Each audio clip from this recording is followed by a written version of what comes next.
The biggest mistake apartment owners make isn't buying the wrong building. It's staying in the wrong strategy for too long. Hi, this is Kris German from The Apartment Dealer. Welcome back to The Apartment Dealer Show. Now, for the last 17 years, I've helped investors like you who own multifamily properties grow their portfolios, strategize, compound income, compound the number of units, and everything in between. Not to mention, plan for their exit if and when that day comes. This is the next live session for my recent Apartment Owners Educational Luncheon. And in this one, we're getting very practical. We're going to discuss real strategies that work in today's market, real numbers, real decisions owners are facing right now, and how many investors fail to align their real estate strategy with where they are actually in life today, not with where they were when they first bought their buildings. Before we get started, if multifamily investing matters to you, subscribe to our channel, turn on alerts, and like this video. That way you don't miss the next release, and it helps share this information with more owners. In my first talk, we covered how much the game has changed for multifamily owners here in Southern California, the 5 major pressures landlords are dealing with today, and why doing nothing is no longer a neutral decision. In this video, we take it one step further. Here's what I've learned after working with hundreds of multifamily investors over the years. What many investors say their goals are in multifamily properties and what their actions are two completely different things. Some of you are still working full-time and buying buildings so the income can one day replace your paycheck. Some of you are already retired and your apartments are your retirement plan. And some of you are in your later years, tired of learning the new rules, new laws, new risks, and quietly asking yourself, is this really still worth it? That's why in this talk, I walk you through a simple framework I call the 3 pillars of your financial legacy. It helps you get clear on one question: where are you right now? Are you in maximization mode, focused on improving what you already own? Are you ready for growth, using equity and strategy to scale intelligently? Or is it time to prepare for tomorrow, reduce risk, and move towards more passive income without giving up everything you've built? We'll talk about how interest rates have actually impacted property values, why staying disciplined with rent increases and unit upgrades creates real equity, not just hope, and how tools like substantial remodels, cash-out refinances, and 1031 exchanges can turn a starter property into a true portfolio. We'll also talk about when it makes sense to stop managing tenants altogether and consider more passive options like seller financing or DSTs. As you watch, I want you thinking about one thing: which pillar are you truly in right now? And what is the next smart move for your financial legacy? Let's get into it. Okay, this afternoon I started out by making a somewhat strong statement that you and I, for being housing providers, have a target on our back. This is my second strong statement for the afternoon. Sometimes multifamily investors say that their goal in owning multifamily properties is one thing, but their actions say another. And that's not a statement of judgment, but after you've worked with as many investors and families as I have over the years, you come to identify that there's really 3 segments of investors, and maybe one of them is seated in your chair. The first segment are those individuals who are currently working or maybe running a business like my wife and I, and they're purchasing multifamily properties. Maybe they supplement their income somewhat today, but the real goal is that somewhere down the road, the income from those properties will replace them as a working individual. So any growth they would see in income over time would only mean a greater standard of living in the future. Yet many of them buy a building, get too close to the tenants, aren't good about raising the rents, paint the trim 3 and 5 times over, wake up 20 years later with the same building, a building that honestly was supposed to serve as a stepping stone onto bigger and better things, and now their financial well-being has stunted. The second segment of investors are those folks who, as you sit here today, your multifamily properties represent the vast majority of your retirement income. And from this segment, sometimes I hear things like this: well, you know, Kris, prior to rent control, I wasn't all that good about keeping up on my rental increases. But now with rent control every year, I'm hammering them to whatever the maximum is for that year. And what they're saying is they got caught flat-footed by rent control. And depending on where their rental rates are starting at, and if anyone ever moves out, that impacts their financial over time.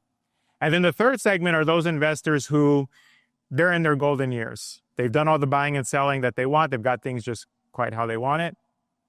And overnight, ownership has changed. What was supposed to be a passive investment, now they're here in the room having to learn one more time, what are the new challenges, what's the new strategies, and they're saying, you know what, this isn't what I signed up for 20 and 30 years ago. And I saw some thumbs up, so maybe that resonates. Okay, so there is a better way. We convened here to be successful investors. There's 3 boxes to check. Simple but not easy. Increase cash flow, build wealth over time, land at a place of financial security. Now, markets change financially and here locally, culturally. Markets change. So then our strategies must adjust. The strategies that worked 10 years ago don't work today. A strategy that I and my wife personally used even 2 years ago doesn't necessarily work the same way it used to today. So we have to know how to adjust our strategy, but we can adjust our strategy knowing that fundamentals remain. Well, what are those fundamentals? When we take a look at rental rates, again, I mentioned we had historic gains over the last few years in rental rates. And yes, we're dipping down, but they'll come back. And we know that we're spoiled being landlords here in Southern California, that over time, rental rates will continue to go up. When we take a look at vacancy, supply and demand, a lot of the new supply that's being built doesn't compete with what you and I own, especially if you own properties that were built in the 50s and 60s and so forth.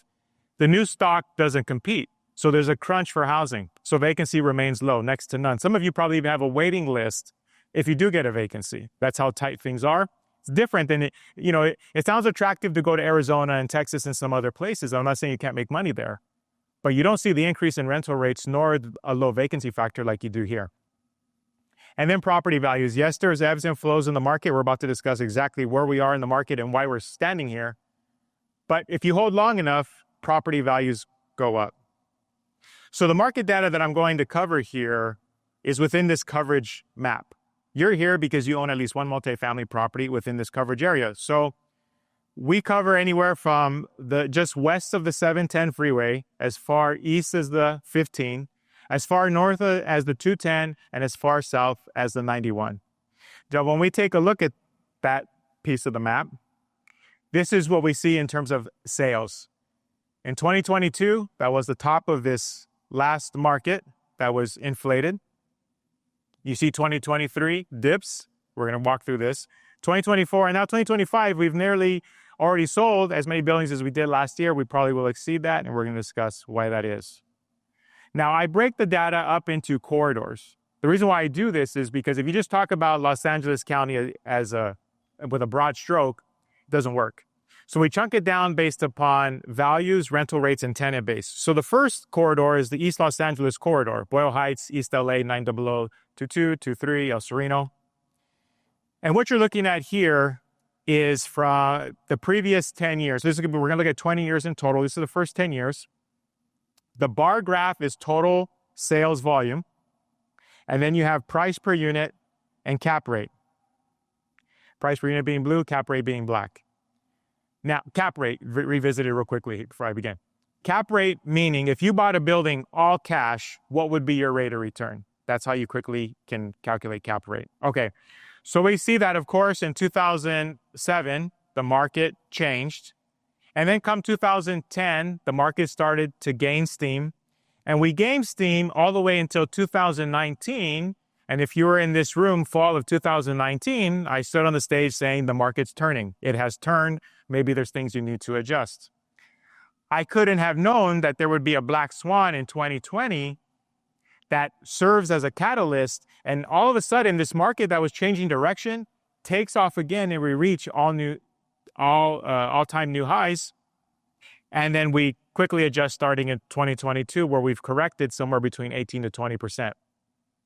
The 710-91 corridor, Bell Gardens, Commerce, Cudahy, Huntington Park, Maywood, Southgate. Several cities within this corridor have that individualized rent control that I discussed this morning. And if you own in those areas and you weren't aware of that, you want to look into that. But when we look at the sales trends, again, same idea. Market shifts coming out of 2007. We bottom out around 2010. We began to climb. We climb until about 2019. Market begins to shift. Then lo and behold, there's this catalyst in 2020. And then we began to change once again, and abruptly, some would say overcorrecting in 2022. we can look at each geographic area. They all serve the same. Some might say, well, not in my area. But again, if we overlay these trends, they're this now. Different areas will change by different amounts, but no one goes unscathed, especially what we've experienced since 2020. Western San Gabriel Valley, you see the same trends. Again, I could overlay these, and you're going to see the same thing time and time again. 605 corridor, right? This catalyst, and then we take off, and then we abruptly change course. Now, the Inland Empire is a little bit different of an animal. The reason being is because in 2020, when people were told to work from home, they started moving from the cities to the suburbs. They started moving from 1 bedrooms to 2 bedrooms so that they could put an office in the second bedroom. And the rental rates took off like a hockey stick. All rental rates went up, but in the Inland Empire, they saw the biggest gain in terms of rental rates. And if you've attended our luncheons over time, even when it wasn't popular, we were encouraging our clients to invest in the Inland Empire because even my wife and I and some of my teammates own buildings also in the Inland Empire. The Inland Empire East is a little bit different of an animal. You see things kind of bounce around. There's not a lot of stock there. There's only about 250 multifamily properties. So but again, same idea. So this catalyst, in 2020, we have COVID. And the government decides to inject a ton of money into the economy, right or wrong. I'm not here to have that conversation. And they brought the interest rates down to 0. And people being forced to work from home sent the rental rates with historic gains. It was a perfect storm to help a market that was losing steam 2019, take off again, and now we definitely have corrected. Well, what's caused this correction? Because if the buildings are full and overall the rental rates are still high, what happened? Well, now interest rates went up just as quickly as they went down. The end of 2023, we saw interest rates as high as 7.25%. And historically, that's not that bad. But when people got spoiled in 2021 and you could get 3.25%, now investors said, my gosh, 7.25%, you can't pay these prices for buildings anymore. There's too much of a spread between the rental rates and my mortgage. So one thing or another has to give. But why is that? When we say interest rates brought down values, let's look at the math so you specifically understand why that is. So here's a building valued at $3,125,000 in 2022. In 2022, we were dealing with cap rates around 4.25%. The interest rate was about 4%. If you raise that interest rate by just 1%, which we did in 2023, the building lost value by about $150,000, a little less than 5%. 2024, we jumped again by 1%. Now those buildings lost somewhere between 10 and 15%, depending on where you owned. And it's all a function of income. And in 2025, we started out coming into the year at about 6.5%. And the demand for a higher cap rate has only increased. In other words, investors saying, buyers, if I'm going to do this deal, I need a higher rate of return for my money invested. That has pushed up cap rates, brought down values, roughly about 20%, again, depending on where you own. Now, you may be thinking, well, Kris, you haven't accounted for one thing. What about those investors that stayed on top of their rental increases during this time period? So let's address that. Let's say that you increased your rents or they increased their rents on this particular building 8% per year over the last couple of years. Well, then, yeah, you increase the gross income, and that building didn't change value by 18.5%. It only changed value by 5.6%. That's why what I'm about to say next about rental rates is so key.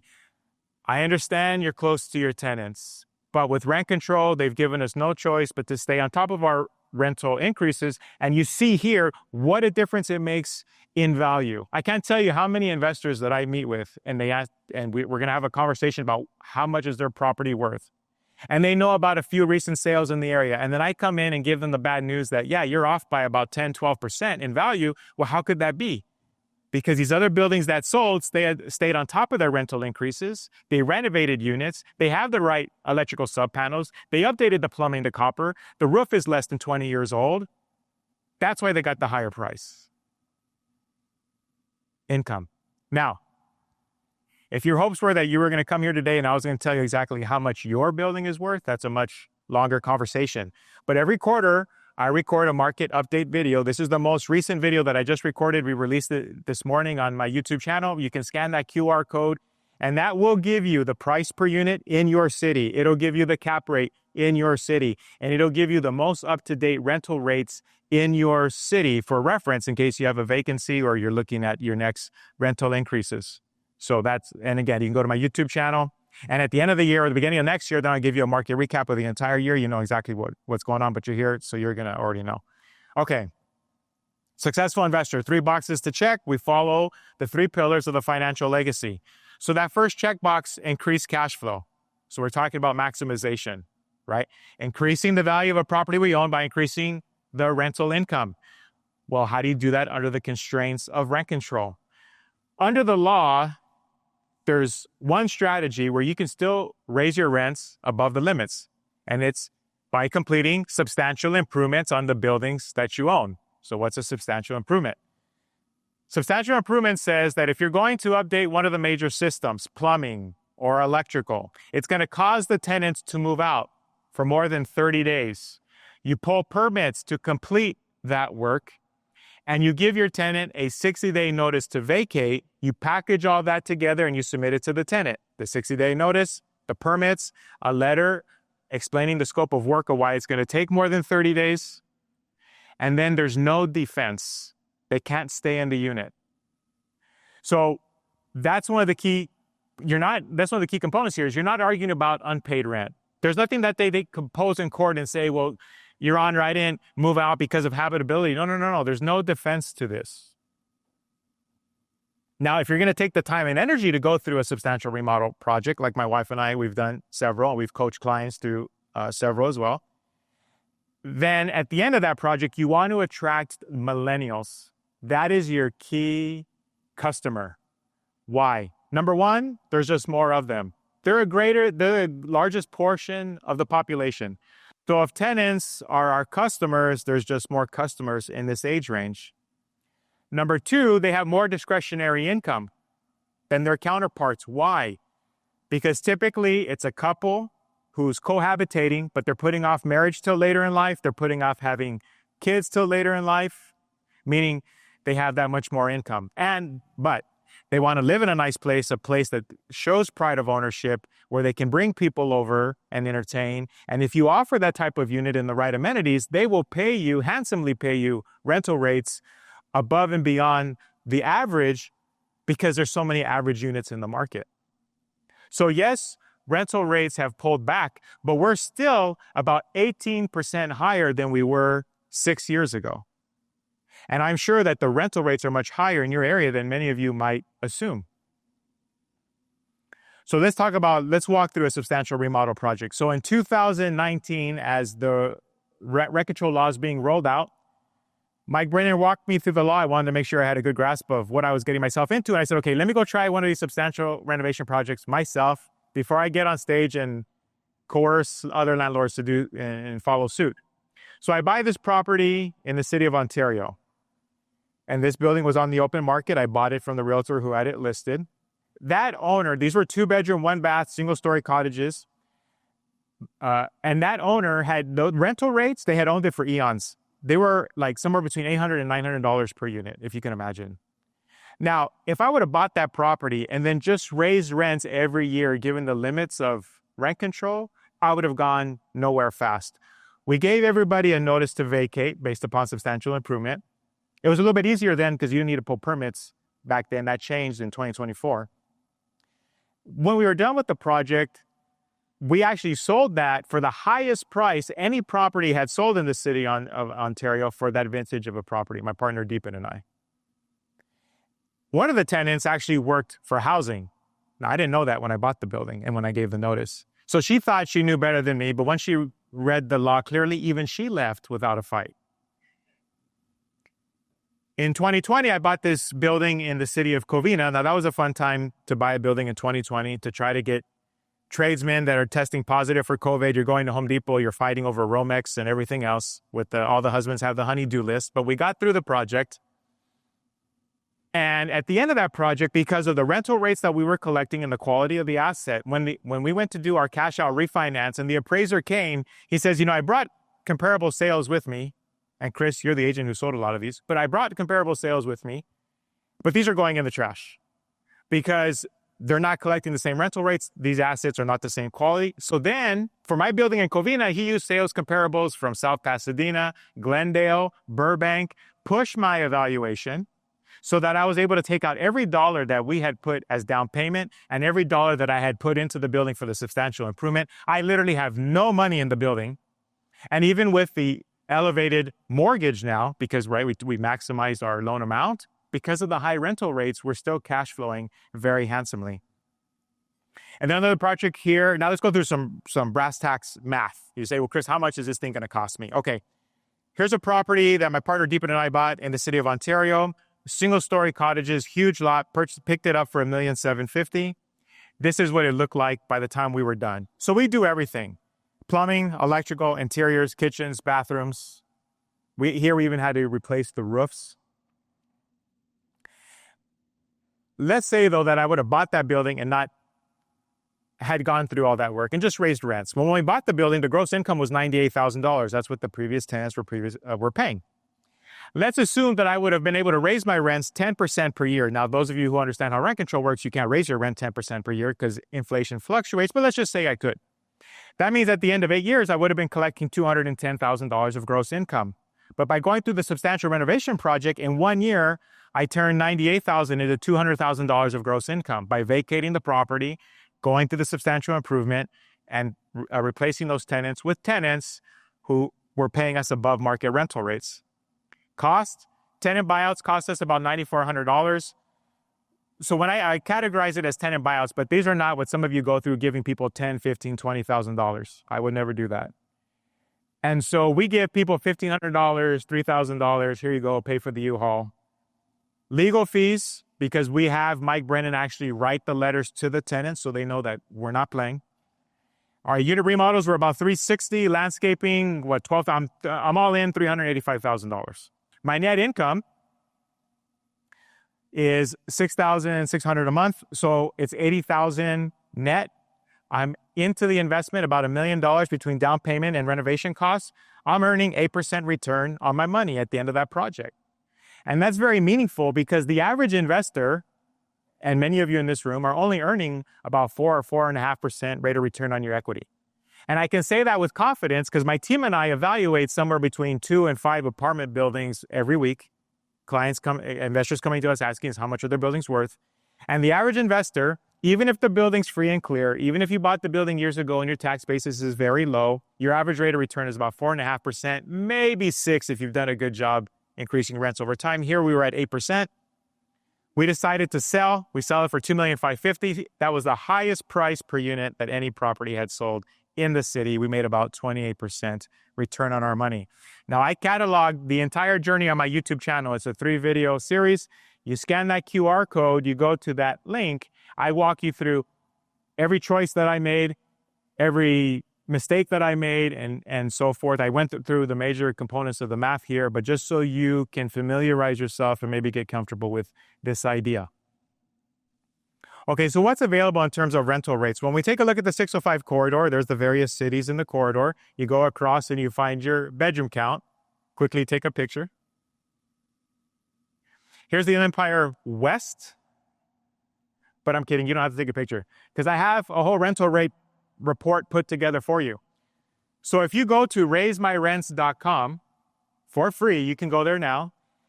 Every city that we work as a team is there with the current rental rates. My team goes out, and it's a lot of legwork, but we find the averages between Zillow, Rentometer, and CoStar, compile it all together, and we create that report for you. raisemyrents.com, you go there, you can download it, and I update this, or my staff updates this every quarter so you know exactly where rental rates are, again, in case you have a vacancy or an upcoming rental increase that's due. Okay, we've increased our cash flow. Now it's time to build wealth on our road to success. So we're talking about growth. Now, in 2009, I had been a realtor for a couple of years. My wife and I were renting a single-family home. We were yet to buy our home of our own as of yet. And right across the street from this house that we were renting was this single-story fourplex. And for whatever reason, I grew fond of that fourplex. It showed pride of ownership. The owner was doing a good job, single-story garage parking. And as I'm going back and forth to the office daily, representing landlords like you and purchase and sale of properties, I began to catch the vision for myself. Maybe this humble boy from Rialto, California, could one day somehow own an investment property of his own. Well, by the end of 2009, my wife and I did buy our first single-family house, and we bought this 3-unit property in the city of East Los Angeles. Now, full disclosure, I bought that property from my father and his brothers, my uncles, who had inherited it from my grandfather, and they sold because they didn't want to be apartment owners. And I paid market value. My family, my dad says, earn your keep, so nothing's given. Bought the building at market value. And given the condition, I quickly had to learn about apartment renovations. Now, admittedly, I'm not very handy, but I had to learn overnight electrical and plumbing and insulation and what happens when you don't pull permits and they red tag your building and now the permits cost you more. I went through it all. And at the end of that project, we ended up collecting, this is 2009, going into 2010, about 10% above what any of the neighboring properties were collecting. And I thought maybe there's something here about going a little bit above and beyond, and now you can actually get these higher rental rates. So now the building is turnkey, we're collecting market rents, and I have a decision to make. Do I sell and move on, or do I hold? Now, when you talk about sentimental value, my aunt, my godmother, grew up on that property. Her handprint from when she was a little girl was in the concrete. So do I hang on to that, or think, what would my grandfather want? Would he want me to take this opportunity now to take this 3-unit property and to create generational income, that financial legacy that I talk about again and again, that would impact his great-grandchildren and potentially his great-great-grandchildren? We decide to sell. My wife and I do a 1031 exchange. We buy this 8-unit in the city of Maywood. Now, so that's growth. But now we pick up the 8-unit building in Maywood and we put it in Pillar 1, which is maximization. We began to turn the units, raise the rents, and with the help of Gil Figueroa, helped us do a cash-out refinance. And with the money from that property, purchased that 4-unit property that I used to look at daily many years prior. It happened to come on the market. I recognized it right away. I called the agent and I said, I am your buyer. Now, I didn't buy that property on sentiment. It makes for a good story if you have to give a presentation at an educational luncheon for landlords, but I bought it on financials. And you've seen over the last 2 years, I vacated all 4 units, turned every unit, and now my wife and I have a decision to make. It's turnkey, rents are at market. Do we sell and do a 1031 exchange? But keep in mind, that 3-unit property in East LA has now become 12. And that's the idea. Okay, you're saying, Kris, okay, enough about you. What have you done for some of your clients? There's a couple in this room who we first met the fall of 2023. They already were in a 1031 exchange, not with our help, and it was all fouled up. The agent who was representing them didn't understand vesting, and they were about to have a huge taxable consequence. They came to our event and asked if we could consult afterwards, my partner Deepan and I. And we got together, we helped them sort all that out. They ended up completing that 1031 exchange successfully, and we sold them a 9-unit multifamily property that they own till today. Well, because of that success, they came to us and said, hey, well, Kris, we own this 2-unit in Azusa, this 4-unit in Covina, and this house in Ontario. Same story as always. We know we're too close to the tenants. Rents aren't as high as they could be, but let's see what they're worth. If we took the equity, what could we do? Well, we sold all 3. Interestingly enough, all 3 properties, they closed escrow in the same week. We ended up purchasing that 15-unit property in the city of Pomona. That property was turnkey and clean. I mean, you could eat off the floor. All the major systems have been updated. Rental rates were nearly at market. And what is the final result? They increased the number of units they own by 114%. They went from 7 to 15, and they increased their net cash flow, the money that you can go down to Sprouts and buy your groceries with, by 88%. That's growth. Now, we had another client who we first met in this room, Sonia, probably the fall of 2022-ish. And after this event, she had said, I'd like you to evaluate my properties. I want to know what our options are. And Sonia, by her own right, had done very well. As a single woman, had amassed a fairly large portfolio of multifamily properties in different areas. And I said, okay, here's what we're going to do. We're going to analyze every property, and we're going to figure out, is there room for growth? At the end of that analysis, I said, okay, these ones here, we're going to put those over there. I can't increase your financial. But on these three, the 20 unit, the 16 unit, and the 4 unit, we definitely can do better. She goes to the 1031 exchange. She buys a 6 unit in Pomona, 19 unit in Baldwin Park, sorry, it's a little small, 8 units in Loma Linda, 6 units in Carson. Now you're saying, what happened? We lost a unit somewhere here, Kris. She used to own 40, now she owns 39. Look at the bedroom count. She used to own 25 studios. Now she owns 22 two-beds, 14 ones, and 3 studios, right? So you can increase your cash flow by increasing your bedroom count. It's not always about the size or the number of units, I should say. And at the end of that, she increased her net income by 93%. She was so happy with that process that currently, right now, we're in the middle of a 1031 exchange where she asked us to sell 3 other of her properties, and we're on the hunt, making offers on what's going to serve as her 1031 exchange. Okay, so why does this work every time? Let's look at it this way. Let's say currently an investor owns a 6-unit building, and they have the equity in that building, and they have a choice. They can just hang on and raise rents per the rent control laws, or they could do a 1031 exchange and just move up slightly, just move to 10 units. What type of growth could they see? Well, let's say they're raising rent $75 per unit per month. That increases on the 6 unit the income by $5,400 a year. That increases the value of the building by $70,000 when we look at gross rent multiplier. The more income a building collects, the more valuable it is. Well, if you do the same thing on a 10 unit and you raise the rents $75 per unit per month, that's $9,000 a year. You've increased the value of the building by $117,000. So you can see economies of scale. A larger building over time with those rental increases compounded over time, your equity grows at a much faster clip. Now, let's get more granular with the numbers. Let's say that we're valuing a building by GRM, again, 13 times gross. That's actually the average GRM in the market today, depending on what market you're looking at. If we raise rents only 3% per year, I know you can raise more in most cities, but let's just say 3, let's be conservative. We can see how the rent grows in the 6 unit versus the 10 unit. Year 1 doesn't look too impressive. Year 5, looking a little more sexy.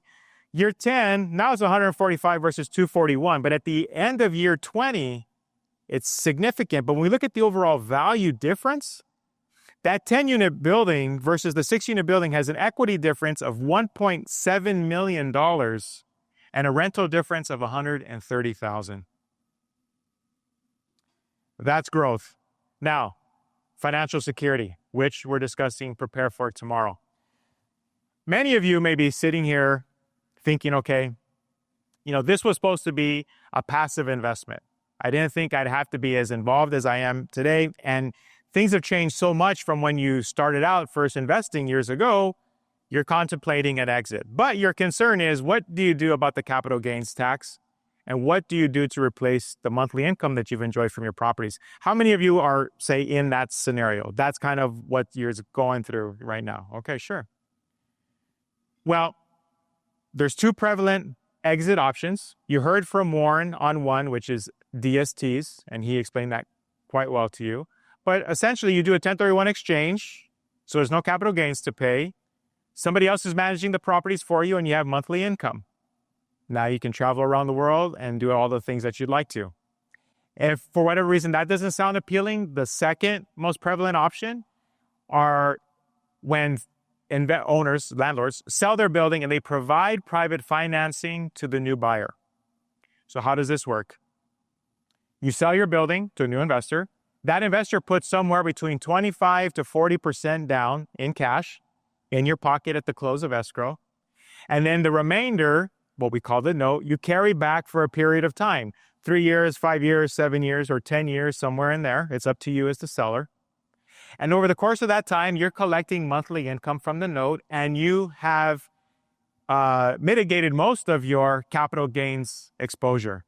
So let's walk you through one that I closed earlier this year. My client owned this 5-unit in Baldwin Park. We ended up selling the building for $1,880,000.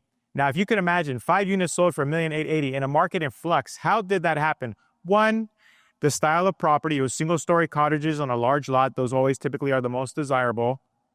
Two, though, was the seller financing. Because of the 5 units, the rental rates were quite low. So had she not been offering private financing, someone would have had to have bought the building cash. That would have changed the value. She offered private seller financing that increased the number of offers that we had. She sells at $1,880,000. Now, had she just sold and cashed out, she would have netted $1,756,000 before taxes. So I asked her and her family this question. If I handed you, at that time I thought maybe we would be netting around $1,500,000 to $1,600,000. If I handed you that much money today, do you know what you're going to do with it above and beyond just putting it in the bank and collecting income or interest on the money? And they said, no, we don't have a plan. Do you have a need for the money? No, we have no immediate need. Then you probably should consider a seller finance sale. And I walked her through what I just explained to you. What she chose for herself was to take 25% down. So she got $470,000 at the close of escrow, nearly $500,000 as a nest egg in her pocket. She carried back the remainder at 6.5% interest for 7 years. The annual income from that note is almost $92,000. And over the course of 7 years, she's going to collect $641,000 in income from the note. She has the $470,000 that was originally paid to her at the close of escrow. She'll get paid off the note because the owner will either refinance or sell the property, pay her off for $1,410,000. In total, she'll earn $2.4 million versus $1,880,000 had she just cashed out. I have sold so many buildings where my clients have utilized sold with seller financing.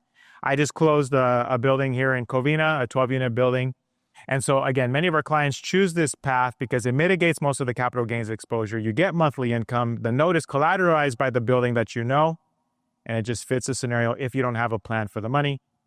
And Mrs. Scolino shared some kind words with us after that sale. Okay. Markets change. We know that the market is in flux. You know exactly where we are in the market and what got us here. Essentially, in 2020, the market was puffed up by phony money, and as interest rates rise, that brought us back to reality, a 20% change in reality, and now we have had our first lowering of interest rates here just recently, a 1/4 point. I'll touch on that in a moment, but that's where we are in the market. Culturally, the market has changed. Mike Brennan will get more into what laws have changed. Strategies must adjust. I've given you several strategies here that you may ponder what speaks to your current situation. But what about the fundamentals? I started out this morning by saying, well, the fundamentals remain, right? Rental rates go up over time, vacancy decreases, values go up. Well, rental rates. Right now in Los Angeles County, tenants are utilizing 50% or more of their discretionary income to pay rent. And again, because we just went through historic gains. So the question is, how much more in the near term will rental rates increase? We don't think much. Maybe we'll keep pace with inflation. They have ticked up here recently, about 2%. So that's a positive note. But again, we're picking up from some of the losses that we had towards the end of last year. But the buildings are full. Why do the buildings stay full here locally? Well, if you look at home ownership over the last 5 years, it's increased by 26%. So not only can they not save up the down payment, but they simply cannot afford homes. And if interest rates continue to lower, my assumption is home values will go right back up and they will be that much more out of reach for your average tenant, where 2 million households just became 2 million more households just became lifelong renters because of the economy that we've gone through. We don't say it's a renter's nation for no reason. So what you and I own, people are clamoring to own it because it is tried and true. Well, now what about interest rates? If interest rates, having climbed from 2020 to 2025, caused a 20% dip in the market, now that interest rates are on their way down, aren't we going to see value swing back up and go above and beyond? I would be cautious to have that type of thinking. I'm not an economist, but the reality of it is when you take a look at any time in history past when interest rates begin to come down, how long does it take for values to go up? It actually takes historically 18 to 24 months. So those people that may be thinking, well, now that interest rates are, next summer I'm going to be selling this property for gangbusters, I just don't quite think that's going to be the case. Not only because of how long it'll take just with market fundamentals, but think about the psychology. And I allude to this in the video that I mentioned earlier that I released on my YouTube channel, but think about the psychology. You're at home, you get a phone call today. Sir, ma'am, I have a building for sale at $200,000 per unit. You get a phone call a month later. Sir, ma'am, I have a building for sale, $240,000 per unit. And the buildings almost sound exactly the same. Same bedroom count, the rental income, so forth. You're thinking, well, why would I pay? Somebody just called me last month. Values were at 200 a door. How'd you get to 240? Well, you don't understand. Interest rates have come down. So actually your cash flow is going to be better so you can pay the higher price. How many people are jumping at that initially? Now, they will jump. We laugh, but it's going to happen. It just won't happen overnight. But that's where we're going. Mark my words. We're recording this. Interest rates will come down over time is the assumption, unless we get some type of black swan. And because when you look at marketing packages, now you're going to see that cash flow increasing because the mortgage is going to cost less. Brokers are going to push values. Brokers like me, because you hire me to sell your building at the highest price, that's just the reality, are going to be able to push the value because now we have that margin that we lost the last couple of years. That's the reality of how this pendulum swings. So the number one question that I get, well, second to, Kris, can you lower your commission? But the number one question that I most often get is, Kris, where is the market going? And again, I'm not an economist, but I look at things practical. And I would say, just like they found here when they did this study, we're going to be living in new norms. Even when the market rebounds, given rent control, tenant protections, and investors now understand what it is that they're dealing with and the animal that they own, they're no longer going to take these exceedingly low cap rates in the marketplace. Investors are going to say there's more risk, and because there's greater risk, I need a greater return for my investment, and we're going to be living through a time of new norms as you and I learn to grapple and get a handle on all the new laws, especially what Mike Brennan's going to share with us. It's just changed. So that pendulum that was once again in a tenant's favor has swung, or once in a landlord's favor, I should say, in a landlord's favor for decades, now has swung the other direction and in a quick fashion. If you follow this three-pillar approach, which again, many of my most successful investors utilize, my clients, you will check those three boxes. You're going to increase your cash flow. Remember, we talked about substantial improvements. You're going to build wealth, expand your portfolio, 1031 exchange, leverage equity you have, and land at a place of financial security because you know exactly what your exit and what exits are offered. Now, every investor has their own story. But what I would say to you is this: it can be a buyer's market and a seller's market at the same time. And why I say that is because your next investment decision shouldn't be predicated on, well, our price is up or down. Here's case in point. Let's say you're thinking about a 1031 exchange and you're thinking, I'm going to wait for values to go back up because then I'll sell then because my property will be worth more. Well, guess what's going to happen? The building you buy is going to be worth that much more as well. It's all relative.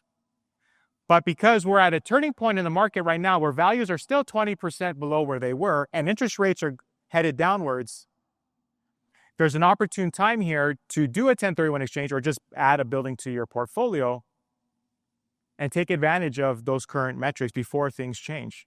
My wife and I are somewhere between pillar 1 and pillar 2, maximization and growth. And that's where we're going to continue to teeter and totter and stay, because my properties one day, hopefully a good portion of the income will replace me as a working individual. That's the plan. So we're between pillar 1 and pillar 2. So regardless of rent control and tenant protections and Gavin Newsom or whoever's next behind him, we have to figure this thing out. We have no choice but to figure this thing out. But it's different. It is different today. It's much different when I first got in the industry 17 years ago. It definitely is today. All you have to do is approach it with a new strategy. If you're still watching, you probably know one of those three pillars describes exactly where you are right now. Maybe you realize you've been treating a starter building like a final destination, and it's time to maximize it with upgrades, better rents, or even a substantial remodel. Maybe you saw that it's time to grow, to trade up through a 1031 exchange, add more units, increase your bedroom count, and let economies of scale work for you instead of against you. Or maybe you're in that third pillar, preparing for tomorrow. You're tired of chasing tenant laws. You don't want a big tax bill, but you still need reliable monthly income. That's where a strategy like DSTs and seller finance sales can turn active headaches into truly passive cash flow, while still protecting what you spent a lifetime building. Here's my challenge to you. Don't just nod and move on. Grab a notepad, write down which pillar are you in, and list one decision you've been putting off about your portfolio. A rent increase, a remodel, a refinance, a 1031 exchange, or an exit plan. Then share this video with your spouse, your business partner, or your heirs and ask, is our current strategy really aligned with the financial legacy we say we want? Now, I specialize in multifamily sales and representing landlords like you here in Southern California. If you'd like to sit down, have a strategy session, see how these 3 pillars apply to you and your investment goals, my team and I would be happy to meet with you.